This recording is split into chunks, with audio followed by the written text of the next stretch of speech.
compañeros, mi nombre es Anual Sánchez, estoy en el Instituto de Física. Gracias por invitarme a esta serie de conferencias. Y originalmente el título decía que los animales saben probabilidad, así con signos de admiración. Pero decidí cambiarle porque, bueno, a signos de interrogación, porque en realidad es como una hipótesis, ¿no? Todo lo que hacemos en física, bueno, actualmente lo que se hace más que nada en física son modelos matemáticos, y teorías pues ya casi no tanto, ¿no? Entonces estos modelos son básicamente hipótesis que se han tratado de comparar con mediciones experimentales en animales. Entonces es por eso que le cambié a hacer una pregunta en lugar de una exclamación, ¿no? Y al final pues ustedes van a responder esta pregunta como mejor les convenga. Bueno, voy a empezar a hablar de lo que se llama movilidad animal, que tiene que ver con el movimiento que realizan los animales, por ejemplo, al buscar alimento, ¿sí? O bien al buscar otros animales de su misma especie, o huir de animales de distinta especie, ¿no? Por ejemplo, sus depredadores. Después voy a hablar de cómo es posible modelar matemáticamente este fenómeno. Después vamos a ver que una forma es utilizando caminatas aleatorias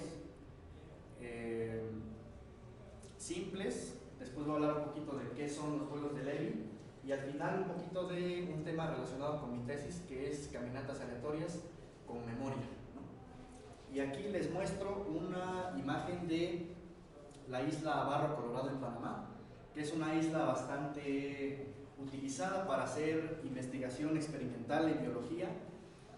Ahí hay muchas especies, las cuales las localizan mediante un sistema de localización que incluye collares que les ponen a los animales, etcétera, incluso abejas, ¿no? Entonces esta isla es muy interesante porque desde hace mucho tiempo o más bien la han ocupado para hacer investigación en biología, ¿no? Entonces empezamos. ¿Qué es la movilidad animal? Pues lo que significa es que nosotros estamos interesados en estudiar el movimiento de traslación de animales, ¿sí? Cómo se mueve un animal. Aparentemente, desde el punto de vista del animal, pues el animal puede tomar decisiones y entonces su trayectoria es algo bien definido. Pero desde alguien que está observando el animal desde afuera, puede observar que la trayectoria del animal es prácticamente aleatoria, o se puede ver que tiene patrones aleatorios, ¿no? Entonces, lo que nos preguntamos es, primero, pues, ¿para qué se mueven los animales de esa forma, ¿no? ¿O por qué? Una de sus razones es para buscar alimento, como les decía hace rato, o bien para lo que le llaman el forrajeo animal,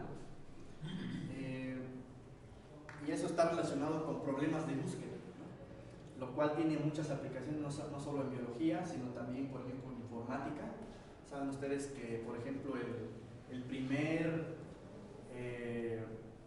o más bien en lo que se basó la empresa esta de búsqueda en internet, que se llama Google, se basó principalmente en una caminata aleatoria para buscar información en la red de páginas de internet, ¿no?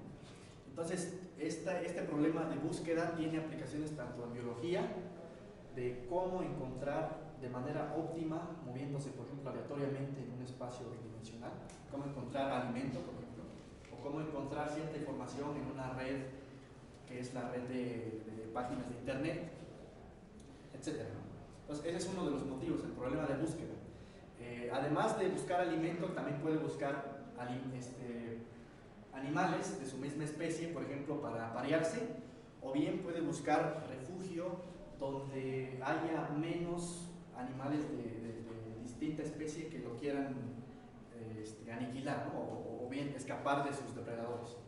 Entonces, varios factores que afectan estas trayectorias que siguen los animales son, por ejemplo, la temperatura, el clima, la concentración de feromonas. Por ejemplo, las hormigas, las hormigas dejan un caminito de feromonas, que es lo que define prácticamente el patrón de movimiento de las hormigas, ¿no? Las hormiguitas van dejando un patrón de feromonas, el cual lo detectan las demás hormigas, y es por eso que se forma el caminito de hormigas, ¿no? Cuando vemos ahí en la tierra que se ha formado el camino de hormigas cuando están buscando alimento o cuando están transportando alimento. Otro factor es, por ejemplo, la densidad de otros organismos. Como les decía yo aquí, si un animal quiere escapar, por ejemplo, de su depredador, pues va a buscar un sitio en el lugar en el que se encuentre. Por ejemplo, en la isla que les enseñé anteriormente, va a buscar un lugar en esa isla en el cual la densidad local de sus depredadores sea mínima, ¿no? Por ejemplo. O bien, si quiere reproducirse o aparearse, pues va a buscar un lugar donde la densidad de animales de su misma especie sea máxima, por ejemplo, ¿no? Densidad local. Entonces, todos estos, o más bien este problema, lo empezó a tratar esta subárea de conocimiento que se llama ecología del movimiento, o en inglés Movement Ecology, y básicamente lo que ha aportado al entendimiento de este problema es lo siguiente, que la razón principal o en general por lo que se mueven los animales de esa forma es por su necesidad biológica de interactuar con animales de su misma especie o de otra especie, ¿no? Cuando digo otra especie también puede ser, si estos son animales, puede ser que estén buscando, por ejemplo, árboles con frutos, ¿no?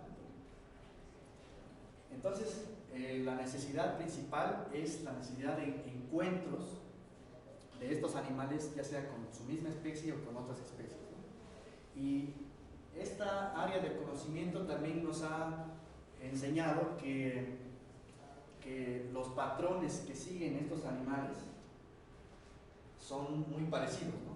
Por ejemplo, aquí muestro, no sé si está bien, ¿sí ven todos de este lado? ¿Sí? ¿No les estorba esto?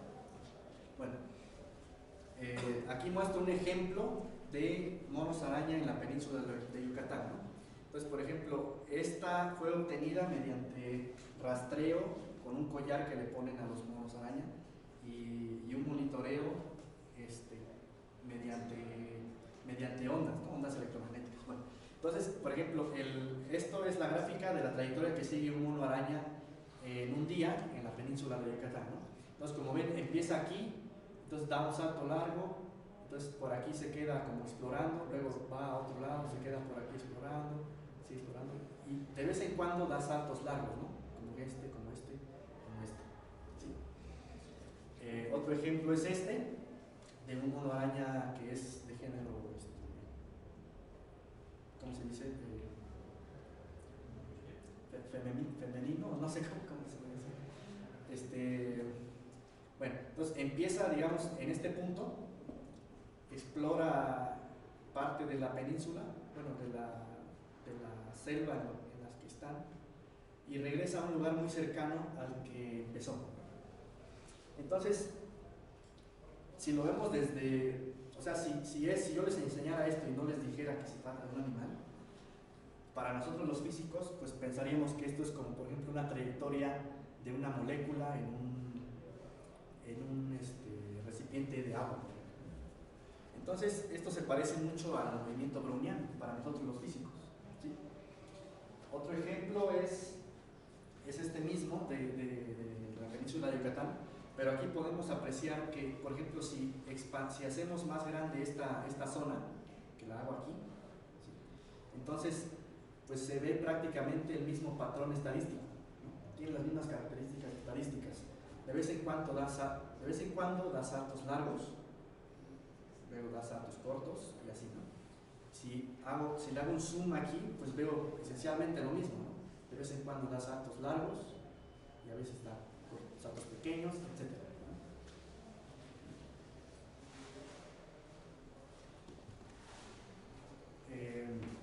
Entonces, viendo desde este punto de vista a las trayectorias, o sea, como un fenómeno físico, pues, nos podemos preguntar otras preguntas interesantes, que por ejemplo, ¿qué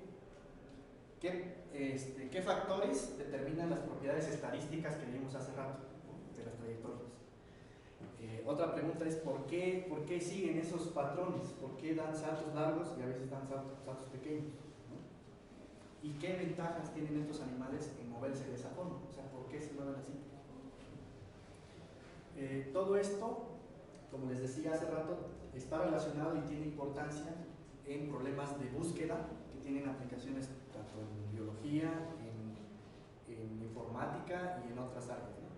Y pues esas preguntas tienen también relevancia en la teoría de caminatas aleatorias, procesos estocásticos, difusión anómala, que vamos a ver al rato qué significa todo eso.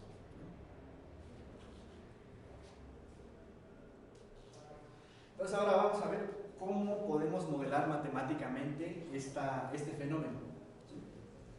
Entonces los físicos, cuando escuchamos movimiento, pues pensamos en Newton, ¿no?, en las ecuaciones de Newton.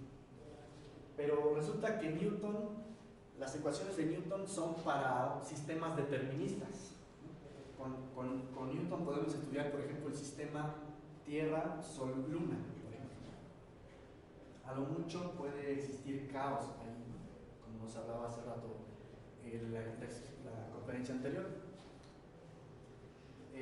Pero, por ejemplo, el matemático Langevin lo que hizo fue introducir aquí, aparte de la ley de Newton que ya conocemos, lo que hace es introducir aquí una fuerza, entre comillas, estocástica, ¿sí? Matemáticamente se puede ver como un ruido blanco, por ejemplo, un ruido no correlacionado o delta correlacionado, que simboliza una fuerza aleatoria que va a sentir el objeto, ¿sí? Entonces, por ejemplo, si aquí a la Tierra le pusiéramos un ruido de este tipo, un ruido aleatorio o estocástico, pues ya no se movería en círculos o elipses perfectas, sino que se movería así como se está moviendo ahorita el puntero, ¿no? Entonces, es una forma de introducir aleatoriedad al movimiento de cuerpos, ¿no? Pero nosotros buscamos algo un poco más simple, de tal forma que podamos introducir información de cómo se mueve el animal, ¿no? Entonces, una forma de hacer esto es mediante las caminatas aleatorias, como les decía hace rato, ¿sí? Aquí muestro una caminata aleatoria en una dimensión, la dimensión es en esta dirección, y esto de aquí es el tiempo, ¿okay? Entonces aquí la caminata aleatoria empieza en el origen, entonces empieza a mover hacia los positivos, luego regresa al cero, se va a los negativos un poquito, luego regresa a los positivos y así, ¿no? Es una caminata aleatoria en una dimensión. Y aquí muestro una caminata aleatoria en dos dimensiones, ¿sí? Pero aquí ya muestro el camino que siguió la caminata. Entonces es diferente esto a esto, ¿no?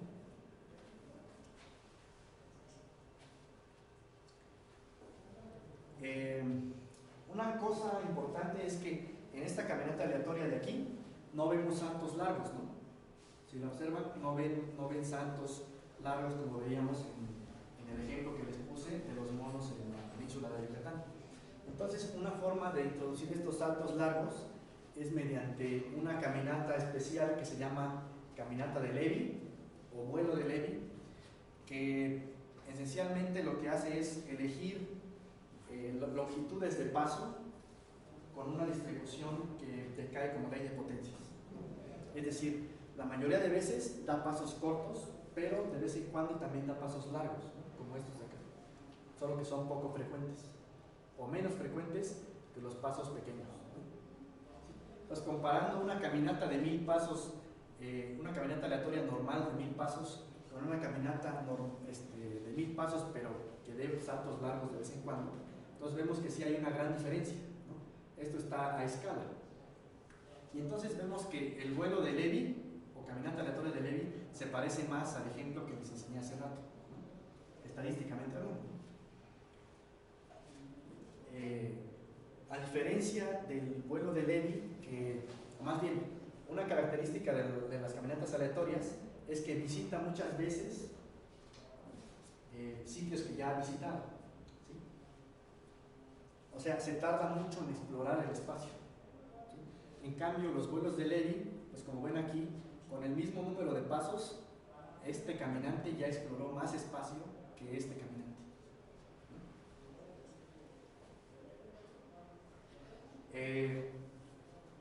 Entonces, los vuelos de Levi han sido estudiados en biología y han sido identificados como trayectorias que siguen animales reales, ¿no? Por ejemplo, los capuchinos, monos capuchinos, otro tipo de monos, por ejemplo, monos araña, algunos animales marinos, que son, por ejemplo, tortugas, ¿cómo se llama? El atún, ¿no? Pingüinos, incluso los humanos, llevamos a cabo vuelos de Levi, ¿sí? Hay evidencia experimental, si quieren al rato les pongo los artículos donde pueden leer. Entonces, ahora sí ya vamos a entrar, ¿cómo modelar matemáticamente esto? Entonces aquí es donde entra la probabilidad, ¿no? Entonces, primero vamos a recordar un poquito esto de probabilidad. Si tenemos dos eventos en un espacio muestral el que ustedes quieran, estos eventos son independientes si se satisface esta condición, ¿no? Si la probabilidad de que ocurra el evento A y el evento B es el producto de las probabilidades, ¿no? La probabilidad de que ocurra A y B. Y son excluyentes si la probabilidad de que ocurra A o B es simplemente la suma, ¿sí? O sea, la probabilidad de que ocurran, más bien la intersección de los eventos es nula. Entonces, tomando esto en cuenta, vamos a considerar que nuestros eventos satisfacen estas condiciones, son independientes y son excluyentes. Y vamos a plantear una ecuación que describa un fenómeno de saltos entre dos eventos. Pues vamos a considerar dos eventos, A y B, que voy a llamar ahora estados, ¿sí? Esto lo podemos interpretar así. Un proceso está en el estado A, ¿sí? Y puede saltar al estado B en función del tiempo, ¿okay? Aquí voy a hablar siempre de tiempo discreto, ¿sí? Pues por ejemplo, aquí está en el segundo 1 y en el segundo 2 puede saltar este salto, ¿sí? O bien puede saltar entre comillas y quedarse ahí mismo, ¿no? Entonces vamos a ver cómo escribir una ecuación que describa este proceso de forma simple, ¿sí? Entonces la probabilidad de estar en el estado A al tiempo t más 1, ¿sí?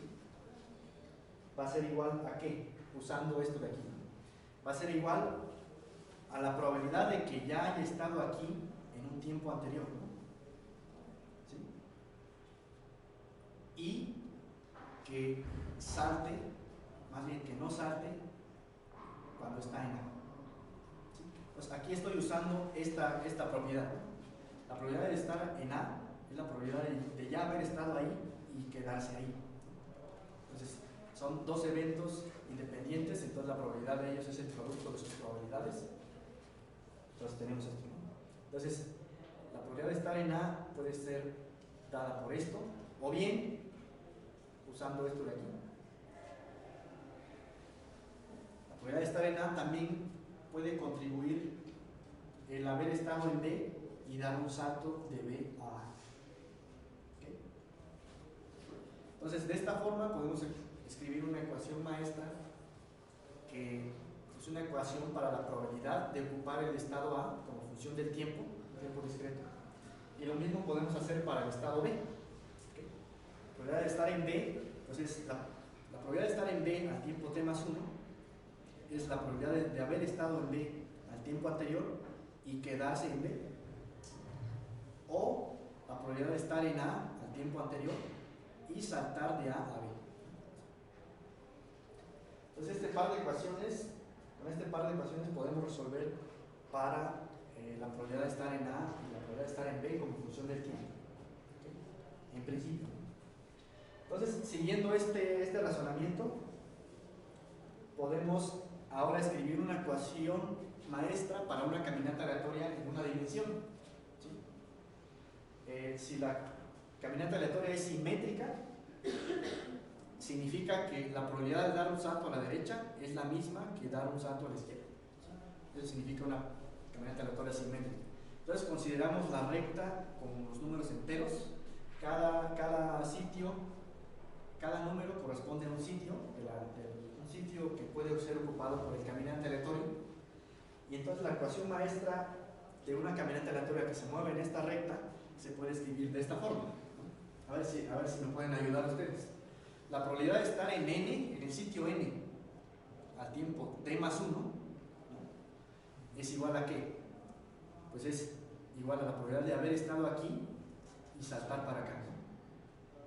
O bien la probabilidad de haber estado aquí en el tiempo anterior y dar un salto a la derecha. Entonces la probabilidad de estar en n al tiempo t más 1 es la probabilidad de haber estado en el sitio, en este sitio, al tiempo anterior y dar un salto a la derecha con probabilidad de 1 medio. O bien estar en el sitio a la derecha al tiempo anterior y dar un salto a la izquierda con probabilidad de 1 medio. Entonces esta es la ecuación maestra para la caminata aleatoria simétrica. Como ven es bastante simple y la solución se puede resolver relativamente fácil también. La solución viene dado por esto, la probabilidad crece como t factorial, más o menos, y a nosotros los físicos lo que nos interesa es el comportamiento asintótico para tiempos grandes, ¿no? Entonces, por ejemplo, usando la identidad de Stirling, obtenemos que la probabilidad de estar en el sitio n como función del tiempo, pues más que nada es una gaussiana, ¿no? que va ensanchándose como función del tiempo. Ahora, una característica importante que nos preocupa a los físicos es el desplazamiento cuadrático medio, que no es otra cosa que el segundo momento de esta distribución. ¿Por qué nos interesa el desplazamiento cuadrático medio? Bueno, ahorita vamos a ver. En este caso, el desplazamiento cuadrático medio o bien segundo momento viene dado por esto. Si yo denoto por m sub 2 al desplazamiento cuadrático medio, a partir de la ecuación maestra puedo obtener una ecuación para m2 como función del tiempo, una ecuación de recurrencia, y resolviendo esa ecuación de recurrencia veo que el desplazamiento cuadrático medio crece linealmente con el tiempo. ¿Okay? Ahorita vamos a ver qué significa eso. Los físicos a esto le llamamos difusión normal. ¿Okay? Entonces, ¿por qué le llamamos difusión? Difusión normal, porque hay tres tipos de difusión. Cuando el desplazamiento cuadrático medio, que es el segundo momento, cuando este segundo momento crece proporcional al tiempo, le llamamos difusión normal. ¿Sí? ¿Por qué? Pues porque así es como se mueven los átomos, más bien las moléculas, cuando están inmersas en un fluido. Aquí tengo una simulación de moléculas inmersas en un fluido que están moviéndose en un movimiento que le llamamos difusión, o sea, están explorando el espacio. ¿Sí? Entonces, ¿qué tan rápido exploran el espacio? Viene dado por cómo crece el segundo momento o el desplazamiento cuadrático medio con el tiempo. Si crece linealmente, la difusión es normal. Si crece más rápido, o sea, si la caminata aleatoria explora el espacio más rápido que lineal en el tiempo, le llamamos superdifusión. Y si la caminata aleatoria explora el espacio más lento que lineal en el tiempo, le llamamos subdifusión. ¿Okay? Entonces aquí muestro que el desplazamiento cuadrático medio nos da una idea de qué tanto han explorado el espacio las caminatas aleatorias. Entonces nosotros, para modelar el movimiento animal, lo que queremos es subdifusión. Porque, por ejemplo, pues esto se ve que si recuerdan la figura anterior, había un ejemplo donde empezaba y terminaba en el mismo sitio, ¿no? Entonces eso quiere decir que los animales tendemos a regresar a lugares que conocemos, ¿no? Entonces no exploramos, no somos exploradores del espacio, sino que nos movemos por necesidades, algunas necesidades biológicas, y tendemos a regresar a lugares que conocemos. Entonces nosotros nos movemos de forma subdifusiva, no exploramos el espacio de manera eficiente. Aquí está dos trayectorias de dos personas que se mueven durante un periodo de un mes. Entonces, si ven, su movimiento es prácticamente acotado. Entonces, es subdifusión lo que nosotros queremos describir para modelar el movimiento de sistemas de animales. Entonces, ¿cómo podemos introducir en una caminata aleatoria como la anterior, cómo podemos introducir esto de subdifusión? Bueno, pues una forma es, por ejemplo, introducir una especie de memoria, ¿no? Hacer que de vez en cuando el caminante regrese a sitios que ya visitó. Entonces, por ejemplo, eso se ve aquí, ¿no? Entonces empieza aquí y aquí se queda algún tiempo, avanza, explora aquí, y si se dan cuenta, aquí a veces regresa a sitios que ya visitó, ¿sí? Entonces, este concepto de regresar a sitios ya visitados se puede introducir mediante una memoria, que es lo que voy a describir a continuación. Esto está descrito en el artículo del doctor Denis del Instituto de Física, con Citlali Solís, el año pasado, y lo que hacen es hacer lo siguiente: con probabilidad Q, el caminante aleatorio va a regresar a un sitio que ya había ocupado en un tiempo T' anterior a T. ¿Okay? Entonces, con el complemento de la probabilidad, o sea, con probabilidad 1 menos Q, va a realizar una caminata aleatoria sencilla, como la anterior. Y esta regla simple nos lleva a esta ecuación maestra. Estos primeros dos términos son los términos de la ecuación maestra anterior, y este término es el término de la memoria, ¿sí? Se los voy a explicar rápidamente. Entonces, con probabilidad Q utiliza la memoria, ¿sí? Y lo que hace es elegir al azar uno, o sea, suponemos que el caminante está en el tiempo T más 1, ¿okay? Digo al tiempo T, ¿no? Entonces, el caminante elige al azar, o sea, quiere decir con distribución uniforme, elige uno de los tiempos anteriores, ¿sí? ¿Cuántos tiempos anteriores a T hay?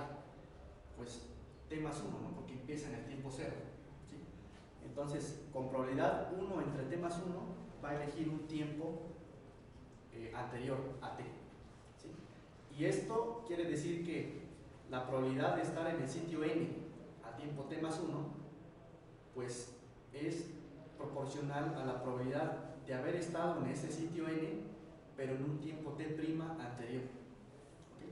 O sea, esta suma es la probabilidad de haber estado en N en el tiempo 0, más la probabilidad de estar en N al tiempo 1, o la probabilidad de haber estado en N al tiempo 2, etcétera, hasta el tiempo T. Entonces, esto lo que hace es que el caminante tiende a regresar más veces a lugares que ha visitado más veces. ¿Okay? Entonces, con este modelo lo que se obtiene es subdifusión, como voy a mostrarlo ahora. El desplazamiento cuadrático medio ahora va como logaritmo de t, o sea, crece lento así, crece más lento que una línea recta. Y al compararlo con mediciones experimentales, por ejemplo, de monos en la isla Barro Colorado, si comparamos el desplazamiento cuadrático medio dado por esto con el desplazamiento cuadrático medio medido experimentalmente, pues vemos que más o menos ahí tiene esa tendencia, ¿no? Claro que aquí hay un comportamiento oscilatorio, pero estocástico, y eso tiene que ver con que los animales pues no siempre están caminando, ¿no? A veces se cansan, se relajan, o bien en la noche se quedan a dormir, etc. Entonces, eso tiene que ver con estas oscilaciones, Pero por ejemplo, si comparamos esta cantidad, que es el número distinto de sitios visitados por el caminante o por el mono, vemos que hay un ajuste bastante bueno, ¿no? Entonces, esa simple regla de memoria de regresar a sitios que ya ha visitado, con preferencia a lugares que ha visitado más veces, pues se ajusta relativamente bien a las observaciones experimentales. Ahora, lo que nosotros queremos hacer es generalizar este modelo, ¿sí? ¿Por qué? Pues porque es un modelo simple y podemos generalizarlo para estudiar otras preguntas, ¿no? Entonces, antes les recuerdo que esto de aquí es memoria perfecta, o sea, nunca se olvida de todos los sitios que ha visitado, ¿sí? Sí, ¿por qué? Pues eso viene dado por la forma en que elige un tiempo aleatorio. Elige un tiempo anterior con distribución uniforme. O sea que todos los tiempos anteriores tienen la misma probabilidad de ser escogidos. Pero sin embargo, si consideramos una memoria imperfecta, o sea que escoge con preferencia tiempos cercanos al tiempo presente y tiempos muy cercanos al inicio ya casi no los considera. Entonces, esto se puede ver como si el caminante estuviera olvidando sitios en los que ya estuvo, pero hace mucho tiempo. Entonces lo que se hace es introducir esta distribución con la cual elige el tiempo anterior, ¿sí? Ahora el tiempo anterior lo va a elegir con esta distribución, ¿sí? Si le elegimos como una ley de potencia, como una distribución tipo ley de potencias que decae con el tiempo, entonces va a tener una forma parecida a esta. Entonces el caminante va a elegir, ¿cómo se puede decir? Va a elegir menos veces tiempos muy anteriores, pero va a tender a elegir tiempos más cercanos al tiempo actual. ¿Okay? Esto lo estudió el doctor Denis Boyer con su alumno Romo Cruz, y los resultados están publicados en este artículo. Y lo que hacen es que, utilizando esta distribución, se puede obtener analíticamente, por ejemplo, el desplazamiento cuadrático medio y otras cosas interesantes. Otra generalización que ya es el trabajo de mi tesis es cómo incorporar la interacción con el medio ambiente, ¿sí? Entonces lo que a nosotros se nos ocurrió es esto. Ahora tenemos nuestros sitios, que son sitios que puede ocupar el caminante, ¿sí? El caminante va a tener memoria, que puede decaer con el tiempo. Pero ahora vamos a elegir algunos sitios especiales, por ejemplo este sitio N0, ¿sí? Este sitio N0 va a representar, por ejemplo, un banco de alimento, que en el caso de los simios, de los monos capuchinos, por ejemplo, puede representar un árbol con frutos, ¿no?